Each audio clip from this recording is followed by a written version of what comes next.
लोकांना काय करायचे? जग नालायकच होऊन राहिलं.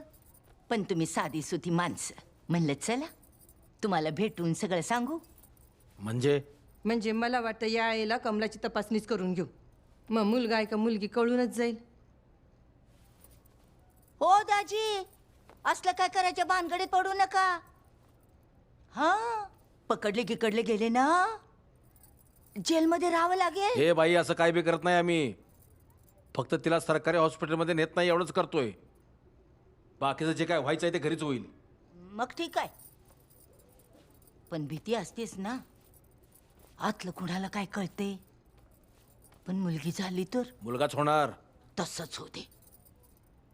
कस्तुरे ज्या कामासाठी आले तेच विसरून राहिलं बघ. काय सांगायचं होतं? अगं, माळावर एक पोचलेला बाबा येऊन राहिलाय.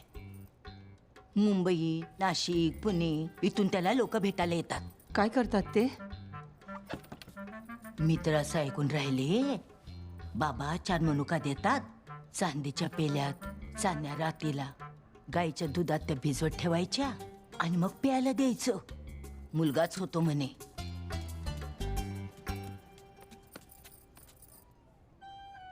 काय बोलते? खरंच असं होतं? आता मी कशाला तुमच्याबरोबर खोटं बोलू. आणि मुलगा झाला नाही तर? इच्छा तर तुमची मुलगा व्हावा अशीच आहे ना. हा, मग बिघडलं कुठं? मोठ्या माणसांचा आशीर्वाद घेतला तर सगळी कामं नीट होतात. आणि नुकसान तर काहीच नाही. पैसे तर घेत नाही बाबा, फक्त पिशवी भरून शिदा घेतो.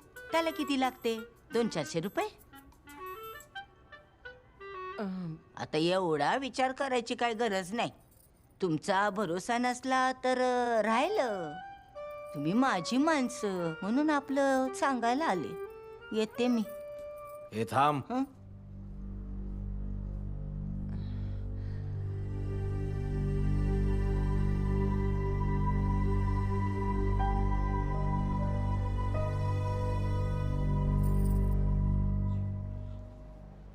मलते आलीस बाई.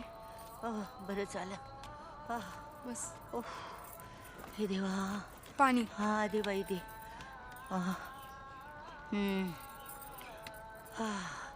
काय फिक्स झालं? काम झालंय, पण काय? ते कमळाला बाहेर पाठवायला तयार झाले. ती बांगी कस्तुरी तिची सासू ती पण आपल्या बरोबर येऊन राहिली. तिला कुठेतरी मध्ये गायब करावं लागणार.